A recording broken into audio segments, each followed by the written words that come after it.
Tandem's Octerrorfest. All month long, we'll be celebrating the horrifying delights of the spookiest month, October. Prepare yourself for episodes that frighten and delighten your spine, and we will chill you to the bone. You can find us online at terrorintandem.com and on Instagram at terrorintandem. I'm already feeling kind of delightened. October to you. October to you, and also as such unto you. As we enter into our newest and truest episode of Octerrorfest. I'm really excited. Yeah, this is we're trying to keep it all in line with the terror of Octerrorfest. The nonstop pants shitting terror. Yes. And this episode is about slashers. Slashers. And an interesting topic because, I'll just level with y'all, it's not that I don't enjoy a good slasher. It's just always been, if I have a choice, my last choice will be the slasher. Well, as I was going through this episode, I found myself surprised at how I actually think that I like a lot of slasher movies. That doesn't surprise me at all. That is totally your vibe. But I hate stabbing. Oh, for sure. But you like the quick stabbing in like a prison. Oh, yeah. Those upset me so much. Like Breaking Bad Shiv style. Oh, God. Yeah, no, it's terrible. It's so upsetting. Anything I don't like it. Entering the body that shouldn't through an entryway not designed for it. I'm not talking about that. I'm just talking about like a shiv in the stomach. Yeah. Multiple times. Well, you know that quick... But you do tend to gravitate towards stories featuring, human monsters, stalkers, right, murderers.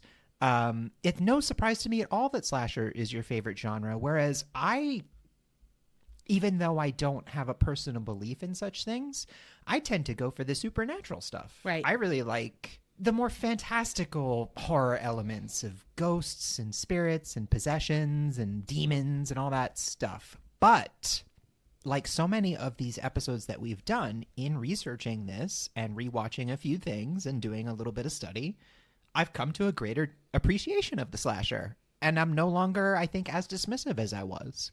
Well, you also came to a greater appreciation of Wes Craven, too. I did. I think yeah. That's part of it. This has been such a great journey because, I've been a horror hound for decades and... Yeah, I've seen so many, and I fashion myself as being pretty knowledgeable on the subject, and yet, lovable. Oh, I appreciate that. And yet, yeah, like diving into it so deeply every week has been such a joy because I'm rediscovering things that maybe had faded from memory, or I'm learning new things.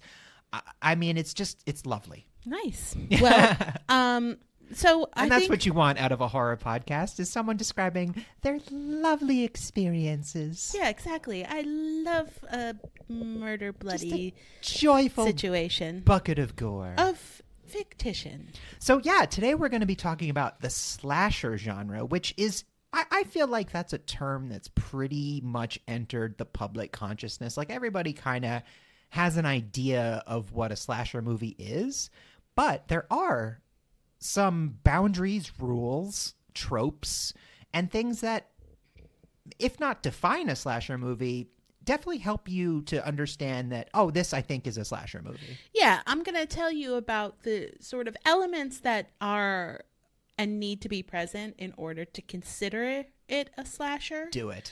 Let's do it. Let's just do it now. And then some others that are secondary characteristics that are typical but don't have to be. I love it. So there's a lot of definitions of what a slasher film are, and a lot of articles have attempted to define it. There's no singular definition. Is slashing one of them? Definitely slashing. I hope so. At someone. I would hate to rent a slasher and have it just be pokings. A poking film. Yeah. That should be in the poking section. But just to sort of synthesize down the idea of what a slasher film is, it's a subgenre of horror, which is good because this is the Yeah, we don't have to change the format of the podcast. Correct. Usually revolved around some like murderer, psychopath, serial killer. Someone who just loves killing. Yeah, they love murder. Or if they don't love it, they're somehow compelled to do it anyway. Yep. And so it refers to the way the slasher kills their victims, usually a bladed weapon, not a gun. Yeah, I think it's not a Michael gun. Myers' butcher knife or Jason Voorhees' machete. Right. Yeah, they don't use guns because, like, where's the... Oh, gosh, I'm probably going to piss off some just wonderful constitutionalists. Non-firearm weapons is but, like, they use. The thing is with guns is, like, isn't it scarier to use a knife? Doesn't it imply that you are more formidable, that you like a gun you can hide, you can take cover, you can take aim, but a knife you got to get out there and like get up close. And I feel like that's much more intimidating. Yeah. So basically it's somebody who is murdering people with a non-firearm weapon. Harpoon gun. Mass murdering. Zipping them up in a sleeping bag and bashing them against a tree a bunch of times. Yikes. Yeah, that was very specific. It's from Friday the 13th, one of them. Or more than one of them. They typically stalk their victims also, and anyone that gets in their way. Freddy Krueger, Mike Myers, and Jason Voorhees the Trinity. Are iconic slashers. The unholy trinity. And sometimes they wear masks, sometimes they don't. But mostly now contemporary slasher films are mostly masked killers. And the secondary characteristics. It's very Jungian. Yes. Yeah. Secondary characteristics are gory kill scenes, teenagers, isolation or small town settings, revenge-driven backstory, and like I said, masked or disfigured killers. Yeah. And then final girls. Final girls, which we've talked about before. Yeah. Why don't you just quickly reiterate, like, what is the final girl trope? The final girl trope is the typically lone female survivor or lone survivor of any group of characters that have been pursued in a slasher or other type film. Yeah, the one that makes it out alive. Yes. And it's usually a combination of wit and grit. Yeah, no, really. Like, if you think of, the famous final girls, and like luck.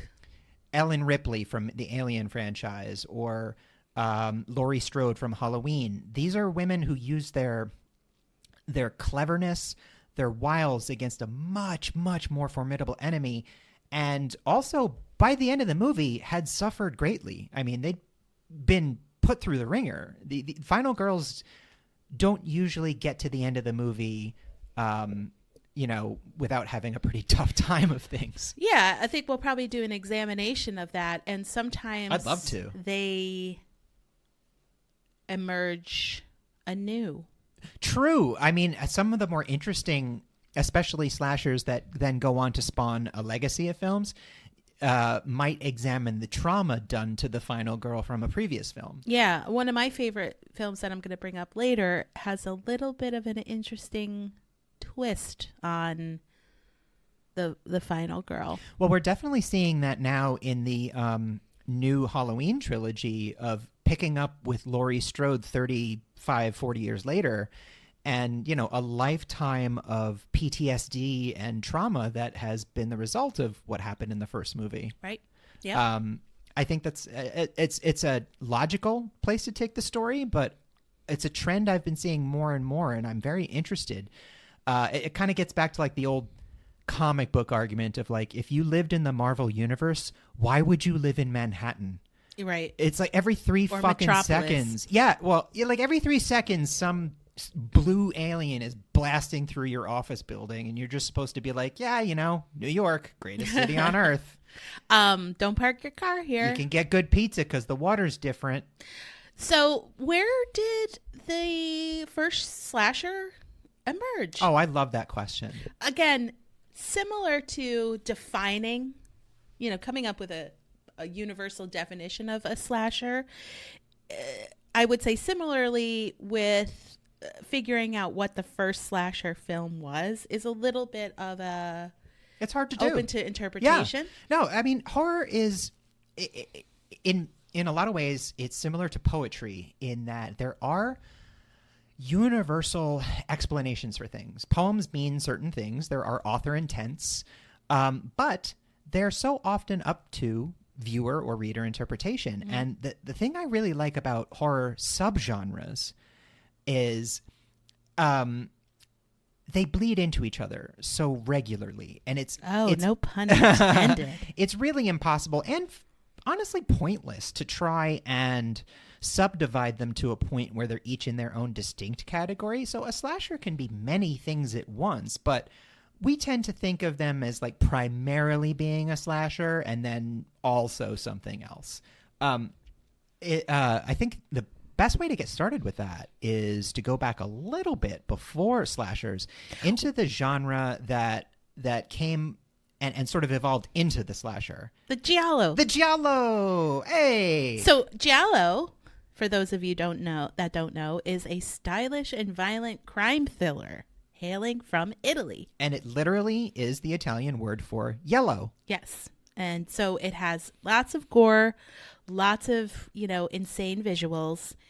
And the similarities to slashers are basically the crime murder plot elements. Absolutely. So giallo films came about in the 1960s in Italy, popularized by filmmakers like Mario Bava, who we've mentioned several times, Sergio Martino, Dario Argento, and giallo films came technically before slashers or maybe around the same time, but the key difference between a giallo and what we would think of as a slasher is a giallo film typically centers more around the hunt for the killer than the killer him or herself.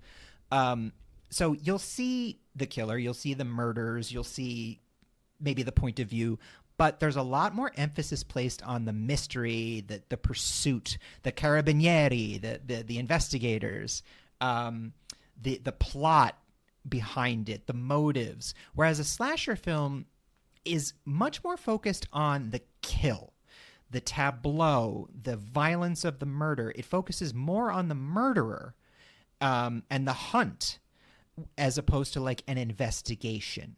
So, for movies like Sergio Martino's Torso or Dario Argento's Tenebrae or Deep Red, a lot of those films are centered around the actual police pursuit and the investigation around these murderers. Another difference between giallo and slasher is giallo films almost exclusively deal with human killers. Okay. Whereas slasher films can be supernatural. Yes, and we're going to talk about those are. different types. Yeah. Mm-hmm. So when you think of, Freddy Krueger, Jason Voorhees, Chucky the Doll, Michael Myers, there's a supernatural element to each of those killers. But the killers of giallo are usually just scumbags.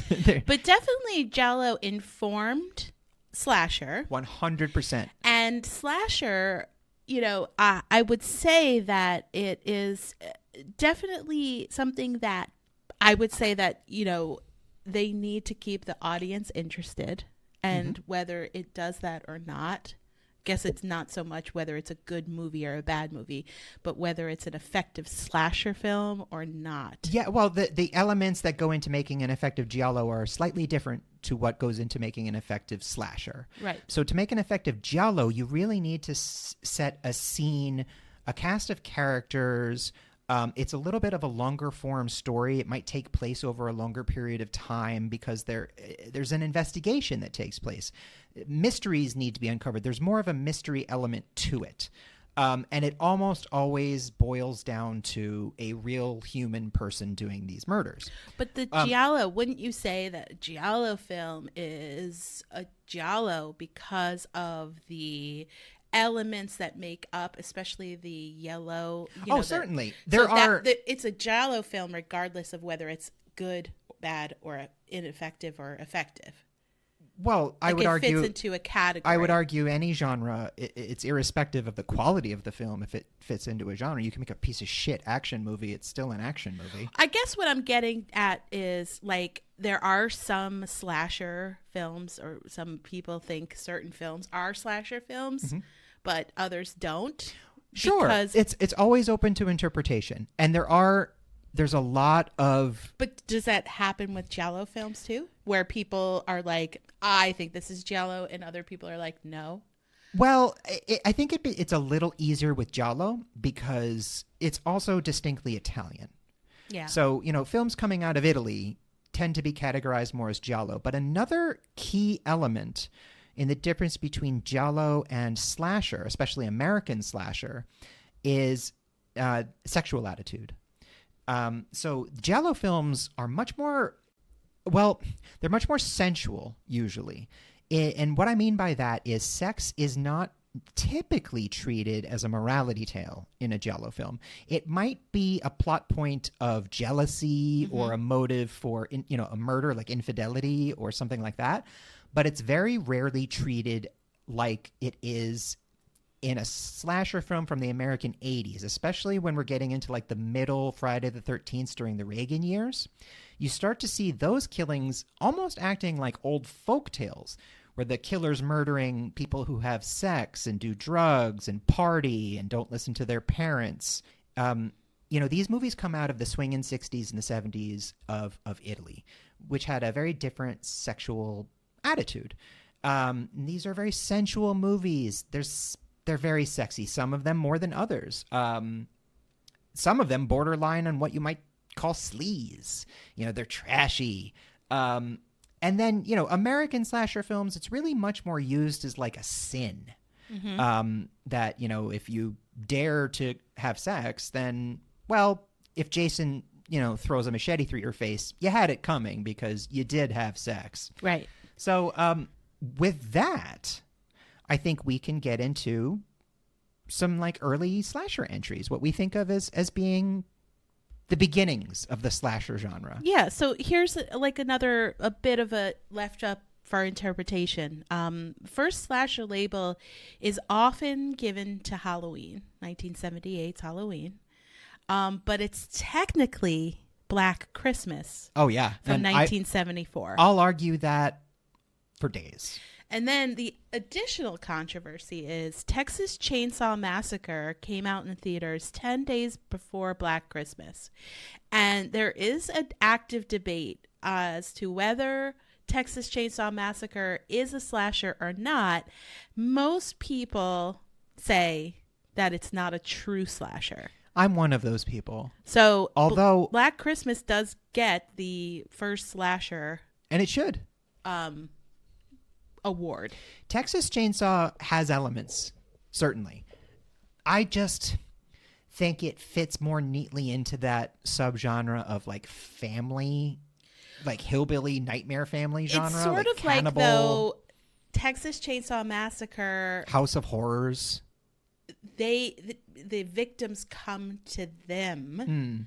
It's not the killer seeks them or stalks them. It fits more into like The Descent or Southern Comfort that or might Deliverance. be the real like difference is they're just at their house.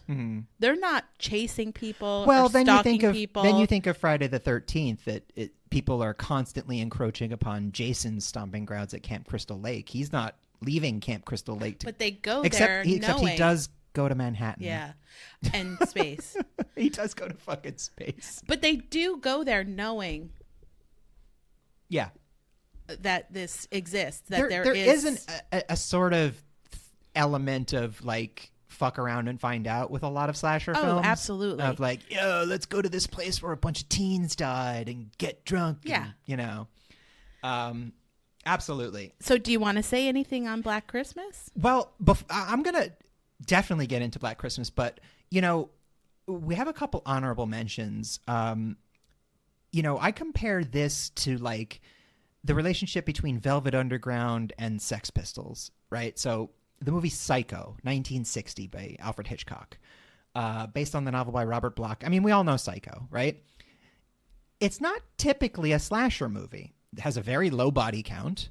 I think only 3 if you count Norman Bates' mother, but she dies way before the movie starts. But the knife murder, the cat and mouse, the twist, the human monster element, it starts to lay the foundation for the slasher. I would argue the actual first slasher movie, the first American slasher movie, and what we would come to call the slasher movie is 1974's Black Christmas. But I would argue the first real slasher movie is the British film Peeping Tom, which was released in 1960. And for anyone who's seen Scream 5, this is a plot point with Ghostface, the movie Peeping Tom. So Peeping Tom came out, it was directed by Michael Powell. It came out in 1960, and it's a fascinating movie. It's stars a guy named Carl Bohm, whose actual real name was Karl Heinz. But, you know, probably a good idea to change his name around that time in Britain from a very German name.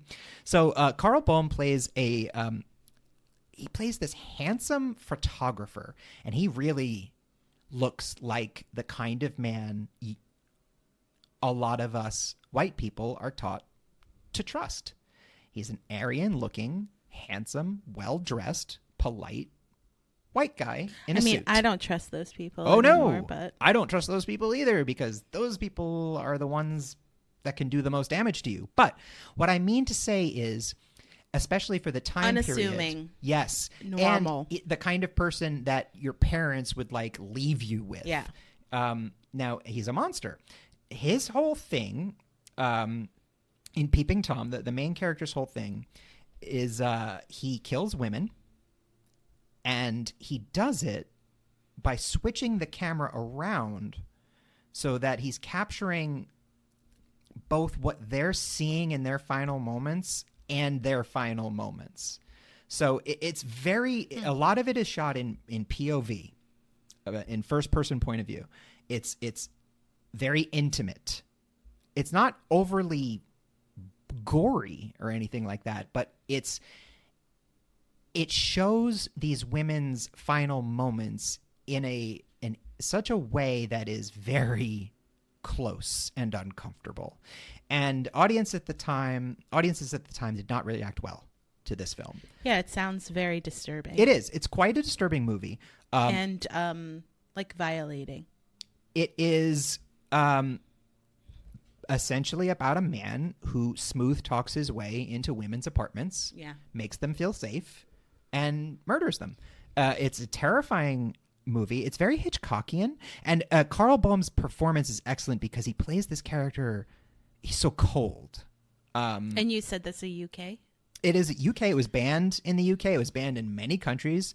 So perhaps slasher is more of an American term. I would agree with that. And we can say Halloween is the first slasher because Black Christmas was Canadian. Well, Canadian director. You're right, Bob Clark.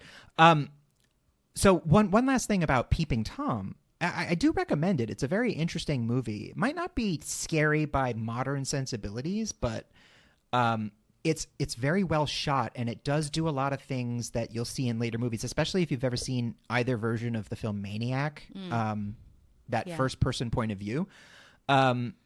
Leo Marx was the screenwriter, who's a very interesting guy. He was a code breaker for the Brits in World War II. Wrote screenplays later on in life, and Martin Scorsese was a big fan, so much so that he cast Leo Marx to be the voice of Satan in The Last Temptation of Christ. Wow. Yeah. So it's the last thing I want to say about Peeping Tom is the killer. One of the more chilling things about this killer is how methodical he is. He doesn't run. He doesn't hurry. He doesn't move quickly. Everything's planned. He's kind of like Jason. Jason doesn't run. Jason's gonna get you. Yeah, pacing is a real key plot point for slashers. He maintains this element of calm that is utterly chilling. Yeah. So Peeping Tom. Yeah. So I want to talk a little bit. Oh, let's take a break. I want to talk a little bit about taking a break. I want to take a break and talk about taking breaks.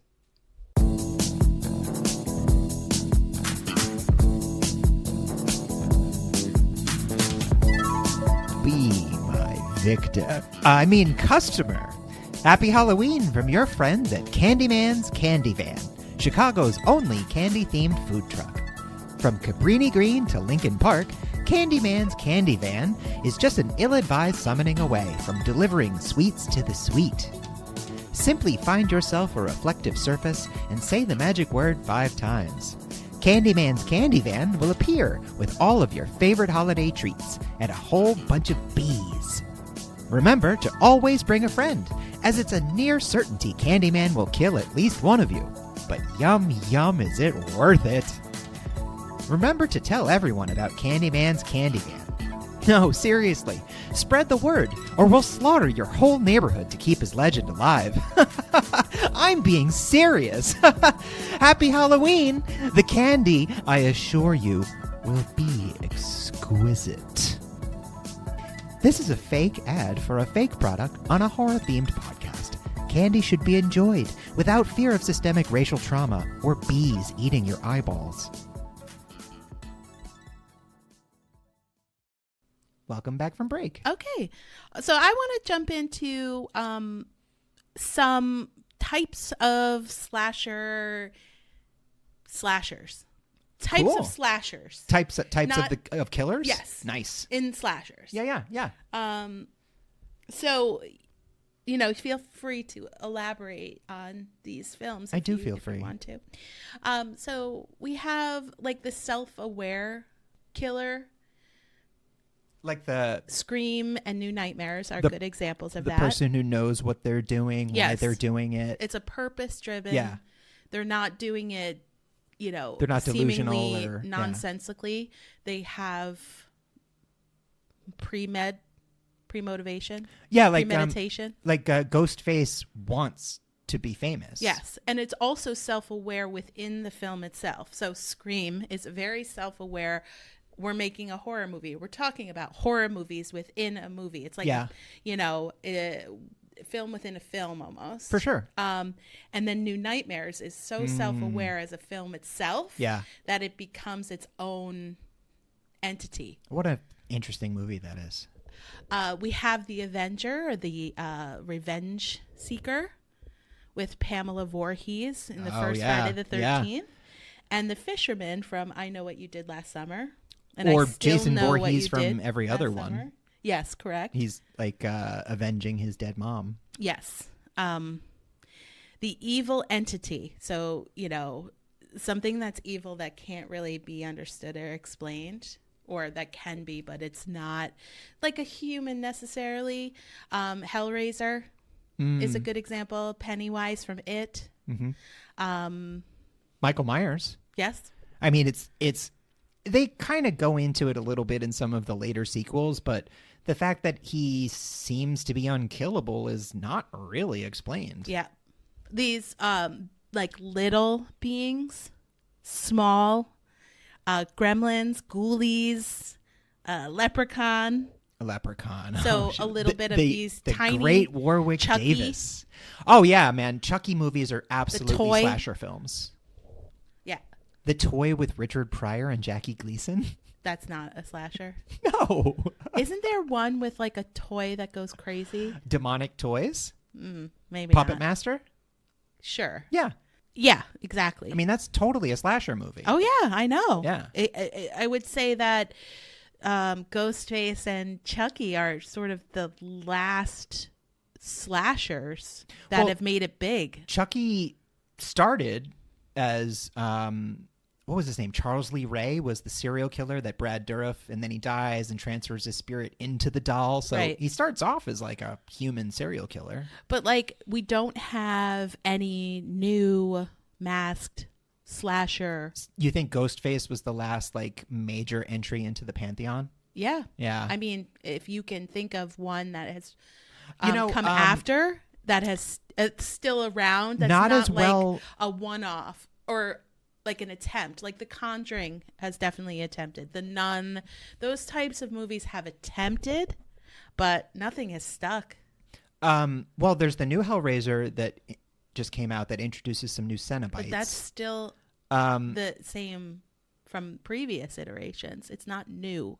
There's not been any new slasher killers The that have only- stuck around. The only two that I can think of that, and they certainly haven't entered the consciousness, the public consciousness, the way that like Jason has, would be Greg McLean's Wolf Creek films. The stalker killer in that movie has definitely made an impression. They've done, I think, 2 or 3 movies and a TV series based on him. He's just a racist bogan from the Australian outback who like hunts tourists and kills them, and it's really something. And the other one being Victor Crowley from the Hatchet films. He's like a deformed swamp murderer that hatchets people.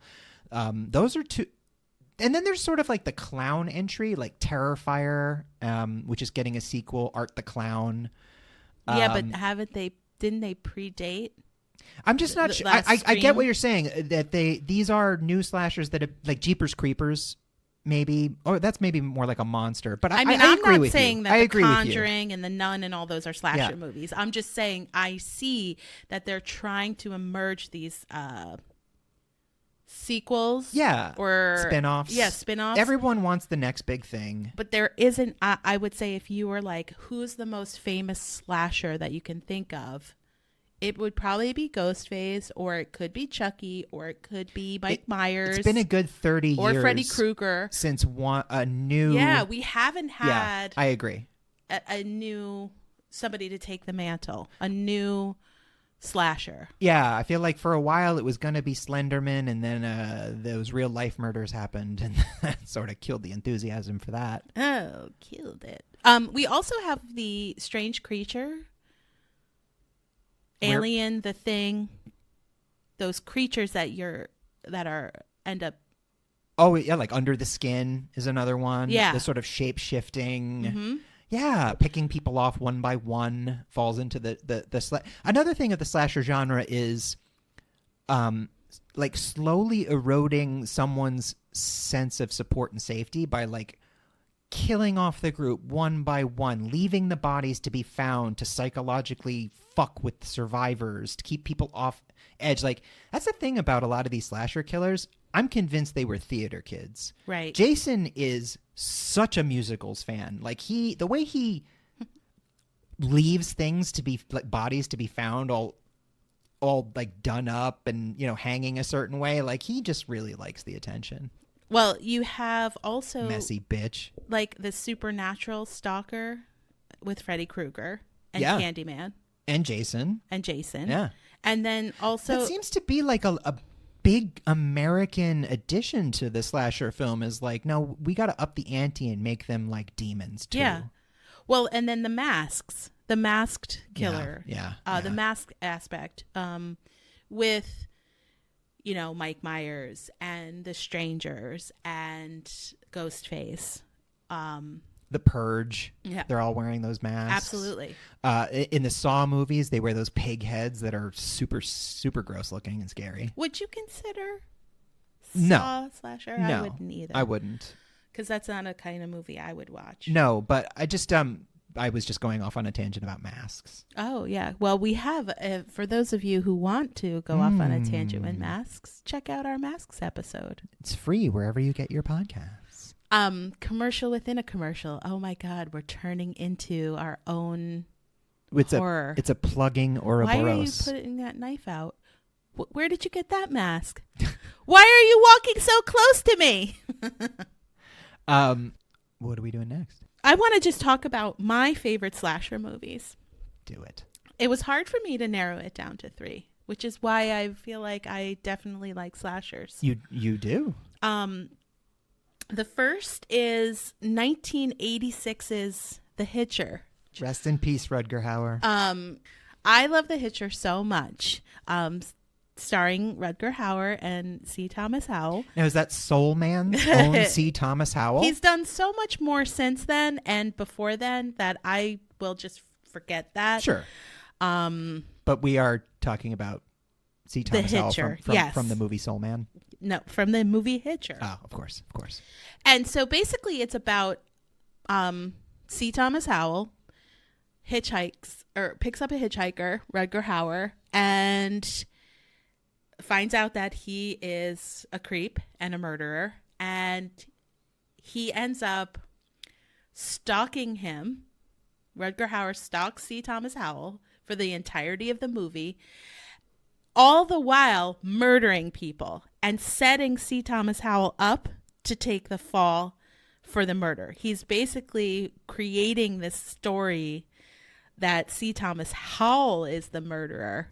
Meanwhile, he's stalking him and like doing all these horrible things for him to witness. Yeah. And torturing him in that way. But still, he's like, I'm going to kill you. I'm coming to get you. Is it ever really explained why? No, right? Which are sort of my favorite, my favorite slasher films. Rutger Hauer. Are the ones that have no reason behind it, which is also, in and of itself, horrifying. Rutger Hauer in The Hitcher, his character goes through a tremendous amount of effort, not just to like, I mean, he terrorizes C. Thomas Howell psychologically. Yeah. He sets him up. Like, he goes through these elaborate schemes to fuck with this stranger for seemingly no reason at all. And I agree with you. He draws and quarters somebody using Mack trucks. I definitely remember that part.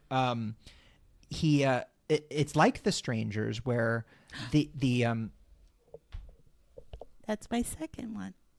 Some of the horror comes from, there's no reason for this at all. You didn't do anything wrong. You don't deserve this. Not to say that anyone deserves to be hurt or have violence committed against them, but in movies, there often exist rules that, okay, I get that this person did this thing, so I feel a little bit better about being entertained watching them run through the woods. Whereas The Hitcher, I mean, so much is done to C. Thomas Howell, and his great offense seems to be being a nice guy and offering a ride to somebody. That also plays into that very American, vibe of the 60s and 70s of like, we're a nation of highways, pick each other up and help each other out. Yeah, I actually think that it's not a nicety. I think it's who, who's going to pick me up and who am I going to, it's part of it. It's part of it for Rutger Hauer's character. Who's going to be my next victim? The person that picks me up. I think that's his motivation. No, I mean, C. Thomas Howell has so much done to him. Yeah. And he hasn't done anything at all to deserve it. No, absolutely not. And I agree. That's the scary thing about movies like that, is you're just living your life and then some psycho makes you their obsession. Yeah. And they don't have any social media accounts. At one point, he gets picked up by the police and there's like no police record on him. So he basically has been getting away with this. You don't know how many people he's done this to. This is his whole thing. And there is not a reason other than he's evil. And this is how he stalks and kills people. Sometimes you just... I do like nuance in my storytelling, but sometimes there's just something very effective about not learning every detail about a character, keeping them mysterious. I'm talking to you, Star Wars. I don't need to know how Han Solo got his favorite fucking keychain. Did they really? Yeah, they made a whole movie, and then it like reveals how he got these dice that I've been watching these movies for 40 years. The dice on the ship? I've never noticed those dice before. Oh, I have. I know exactly the dice. So anyway, keeping the mystery around not only this character's history, but his motivation, never answering the question, why are you doing this to me? Yeah, exactly. Never getting an answer to that. It's like whenever someone wrongs you in real life, it sort of takes the sting out of it if you find out why they did it. Even if you don't agree and it's not fair, there's a reason. There's just something so much worse about random acts of violence with no reason. Yep. Well, I feel like all of my favorites are. So do you have a favorite you want to talk about? Well, it is both a favorite, but I stuck a little bit more. I not so much like what I personally find are my favorites, although I do enjoy these movies. And I'm going in movies that I think are defining moments in the evolution of the slasher. So I'm going back a little bit into a giallo film called A Bay of Blood, which was directed in 1971 by, again, the great Mario Bava. The reason I'm bringing this up is it is a giallo film. However, anyone who has seen the first 2 Friday the 13th movies is going to recognize a lot of the murders. Yeah. Because they are lifted directly from this movie. There are some kills in this movie that are straight up copied. And I don't mean like an homage to them. I mean the exact same thing. So it's a great movie. It's shot on location on this lake. It involves a bunch of scheming neighbors fucking each other over and like murdering each other and fucking each other and cheating on each other. And it's just like, it's so sleazy and the characters are mostly despicable, but the color palette is amazing. The murders are quite graphic. It's, of the time. It was, again, despised by critics when it came out because it was very gory. Yeah. And here's a real bummer. Christopher Lee went to see the premiere because he had previously starred in Mario Bava's The Whip and the Body, which is a tale of a movie with a much better title than the movie. Now, Christopher Lee was very excited to see this, and he left the film in disgust. He said it was, really gross and gory and tasteless.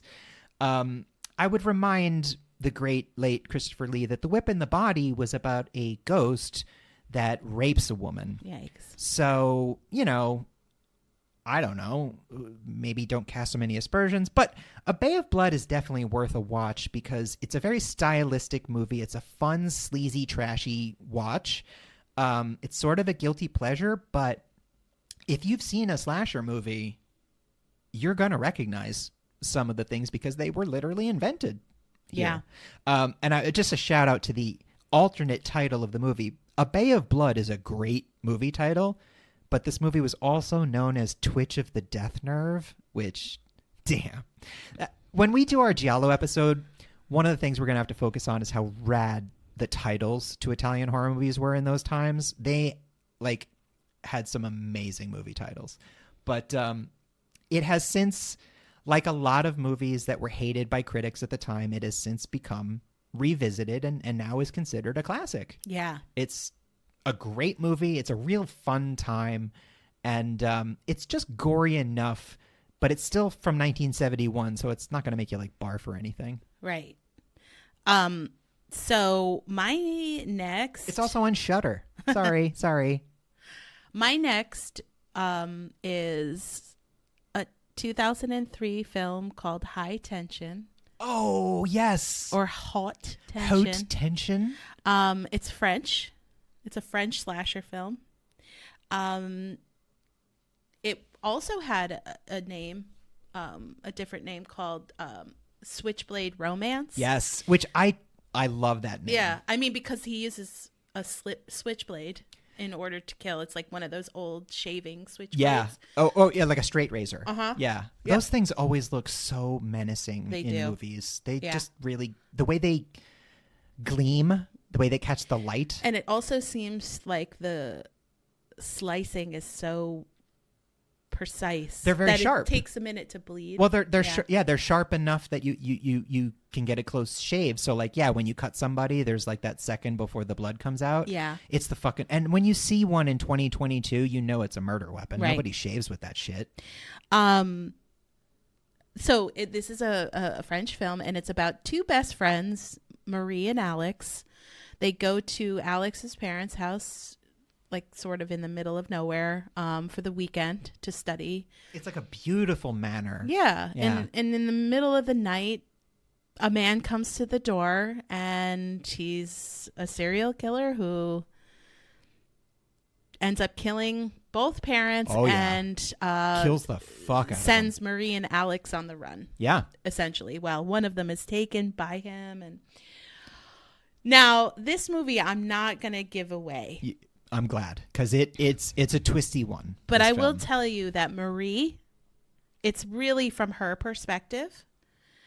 And Alex has a dope haircut, too. So Marie is unreliable. Mm-hmm.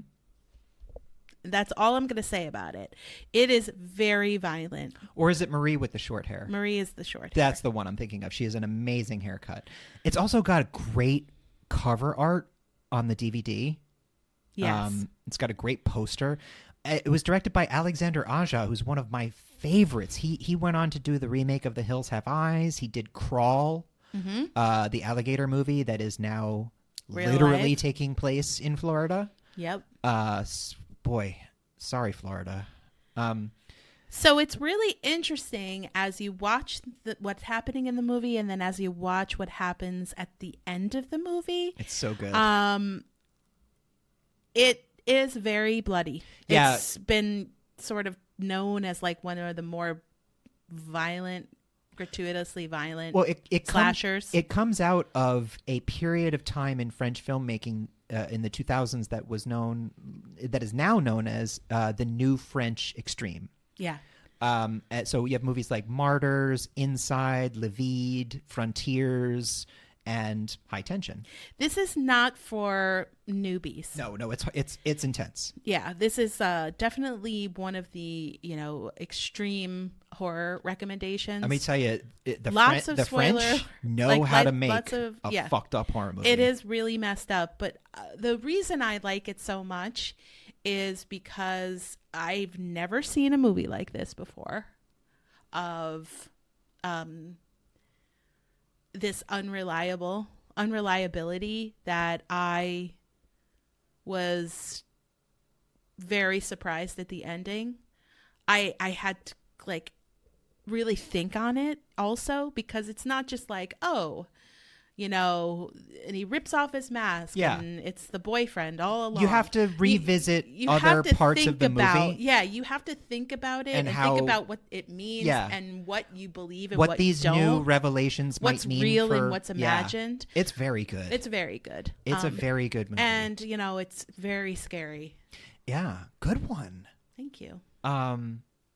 It's got that rapid intensity too. It's relentless. It is relentless. Alexander Aja is a real talent at relentless horror. His more effective movies, they get going and they never stop. They don't let up. He's like a lot of French filmmakers of the new wave extreme.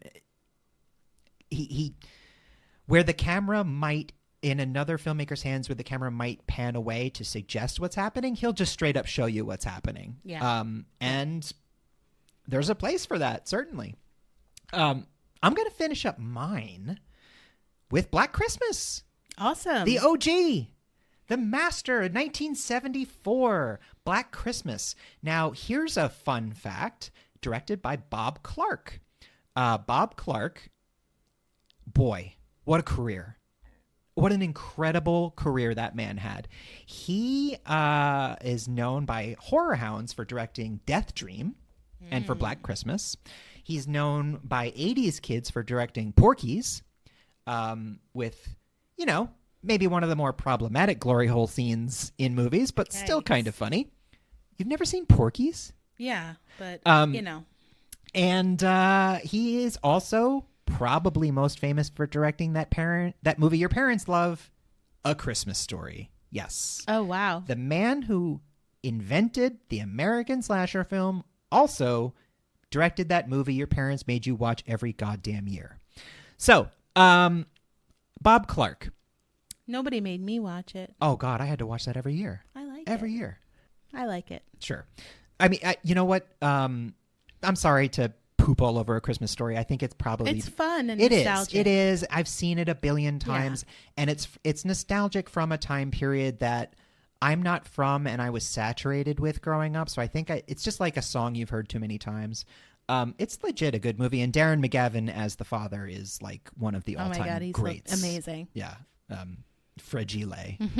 So Bob Clark, fascinating guy, sadly taken from us in 2007, was killed by a drunk driver along with his son. Not the first time I'll say this, but fuck you, drunk drivers. Anyway, Black Christmas rules. Mm-hmm. Now, when you watch it now, if it's the first time you've ever seen it, some of it may seem a little familiar to you. And the reason for that is because it started here. The basic breakdown of the story takes place in a sorority house right before Christmas break. So most of the kids have gone home, and the only people staying are like the den mother and a couple of students that can't make it home or whatever. It's starring Lois Lane herself, Margot Kidder. Also starring my very first crush, Olivia Hussey. Oh, wow. Not to be confused with my very first discovery of the female Mystique, which was Kim Basinger in Batman 1989. I was 9 years old and going, huh. We're learning an awful lot about you. Yeah. Welcome to Richard's Nostalgia Perf Past.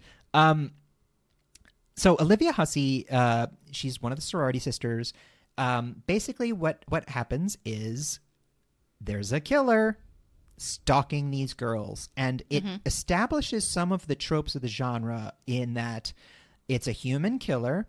It's picking off these people one by one. No one believes what's going on, and the killer arranges the bodies to be found. Like the part of the point, it's not just killing, it's terrorizing. So John Saxon's also in the film playing another police officer who is not terribly good at his job, like A Nightmare on Elm Street.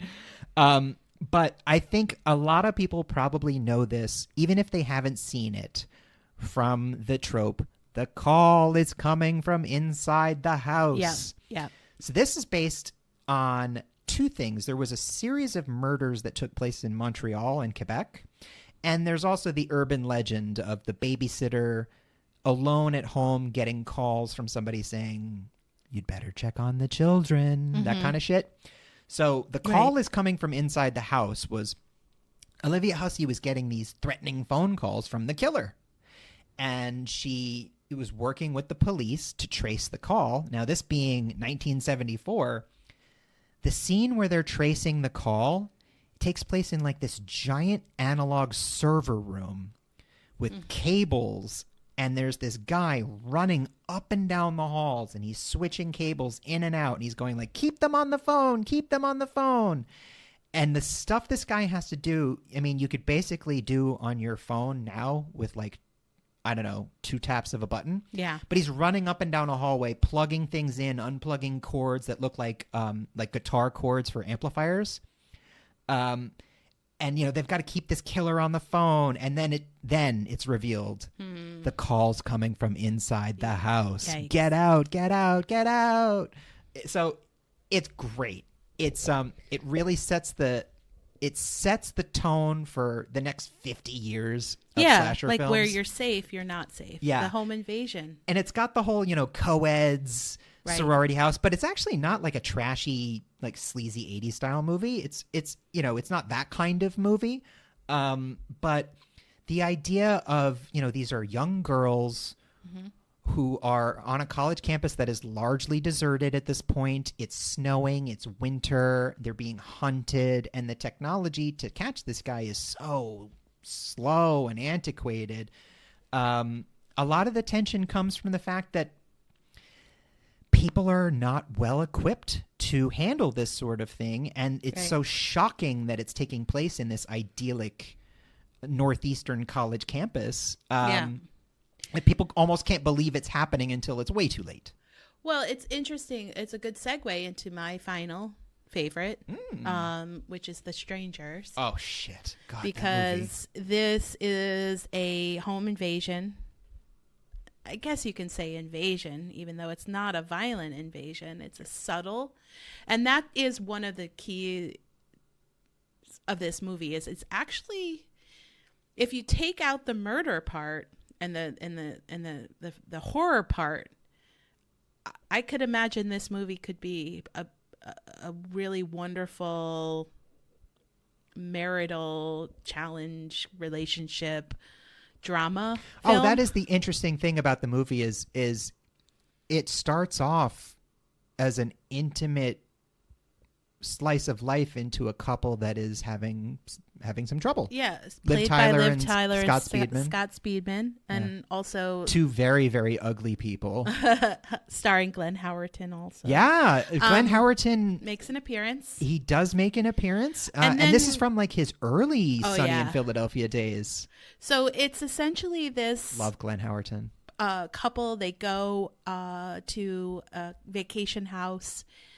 They're clearly well off, but they're also not doing well. No, their relationship they've come from they're like dressed up, so they've clearly come from like a wedding, a party or something. There's like a movement to get back their romance, get back their connection, but they're really disconnected. Yeah. And then it's sad. Somebody shows up at the door and they're told you're at the wrong house. And then the way that the director shoots this movie is we are seeing the terror before they are seeing the terror. And a little it's dramatic so irony. subtle and quiet. It's silence is used very well. Standing there, looking at them in the distance, and we know that there's an imposing threat, but they don't know it yet. And that's it's not a slasher movie. This is a bit of a tangent, but in my opinion, the scariest parts of the Paranormal Activity, especially the first one, were the scenes where she's just watching Micah sleep for like hours and hours and she doesn't move. Yeah. That just the idea that you could be watched and not know it is terrifying. And in an age of ubiquitous surveillance, I feel like we're all sort of feeling that anxiety to a certain degree. Yeah. And I'm going to maybe a little bit of a spoiler alert. The Strangers is not a happy movie. It's a bleak film. It also is one of those films that we talked about earlier, which is there is no reason for this violence. And that is, in my opinion, the true terror and horror of it is. I mean, basically they ask at one point, and I think it's near the end, why are you doing this? Because you were home. Because you were home. That is the answer. Yeah. And it starts out. It could have been another house. The preface to the movie was this is based on real events. And I think that is the signal to the viewer that this has happened. It's there one of the few nonsensical home invasions that end in people being killed and the killers not being caught. I don't think that this has actually happened. Exactly. The brilliance of that announcement is it sets you up to believe open-ended enough that technically it is true. People are murdered in their homes for no fucking reason. Yeah, it's like a faux authentic, but it's not like urban maybe legend. This exact thing happened necessarily. I am so terrified by that movie for that very reason of if they had stopped at the gas station to get a drink on the way home, maybe their neighbors would have been the ones to be killed. Any number of random things could have saved their lives, but by the time they came home, it was already too late. Yeah. Before they knew anyone was out there, their fates were sealed. And it doesn't follow any rules. This horror film doesn't follow any rules. It does subvert some tropes. Most specifically, as humans, even dealing with our daily lives, our minds are desperate to put things into a discernible narrative. We need things to fit a story. And that's very tough because most of life is chaos and doesn't make sense. And it's also what happens when regular people are confronted with real evil. Yeah, it's done pretty well.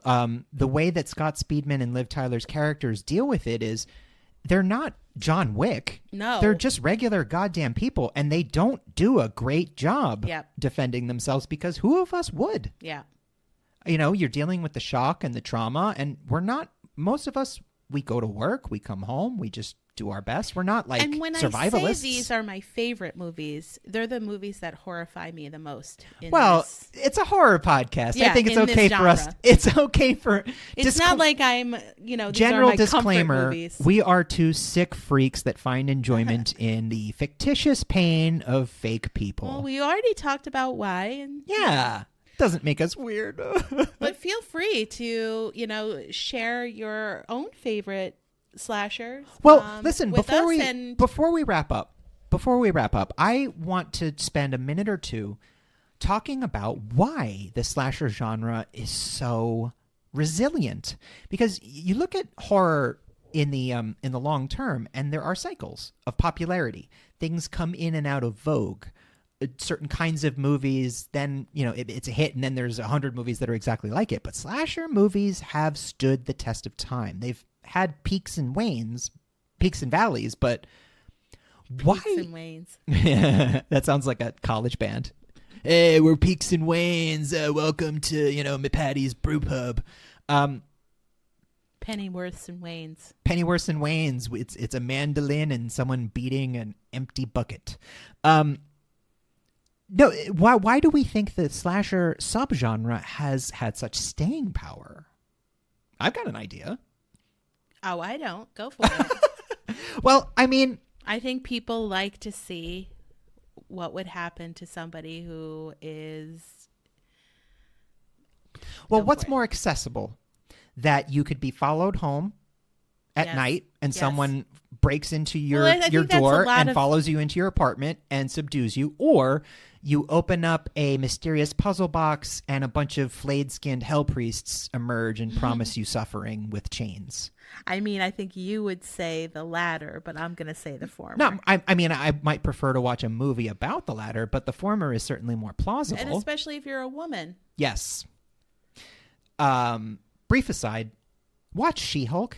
It's great. Okay. It doesn't, not every Marvel show has to be like a universe-defining thing. Sometimes it can just be like a fun sitcom with talented people. Follow our other podcast. She-Hulk is the bomb. Non-horror.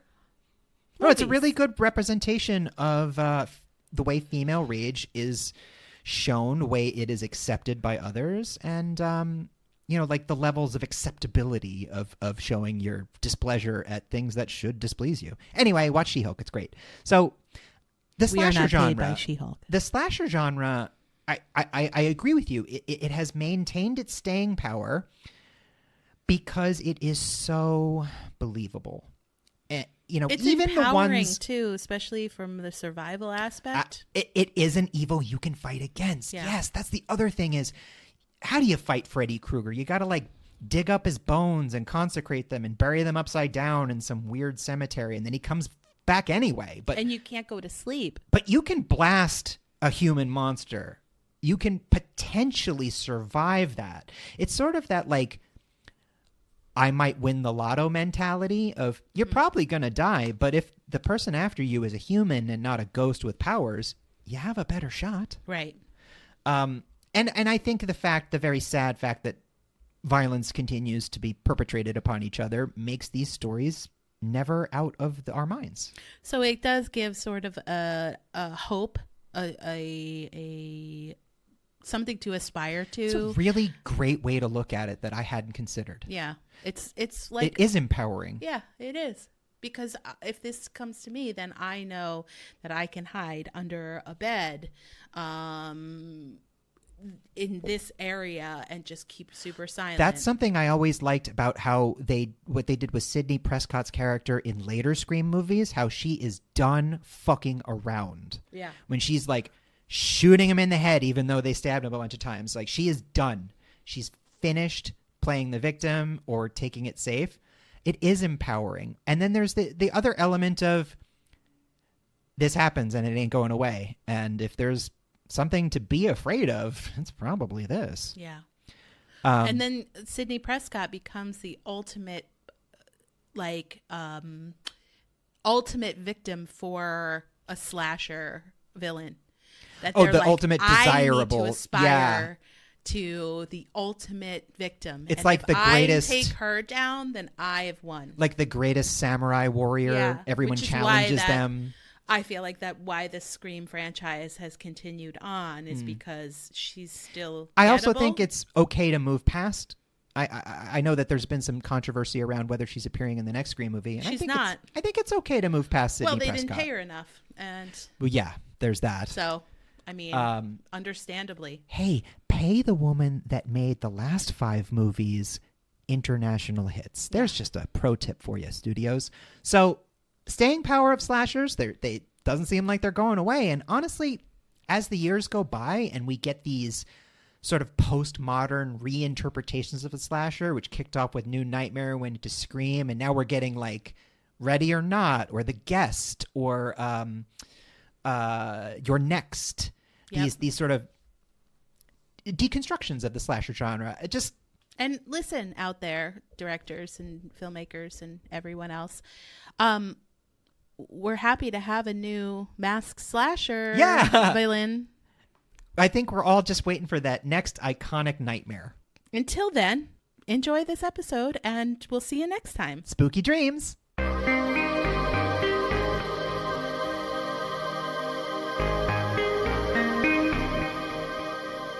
Terror in Tandem is written, produced, and recorded by Laura and Richard Mathiasen, and edited and mixed by Richard Mathiasen. Our Octerrorfest theme and all other music was written and performed by David Suspanic.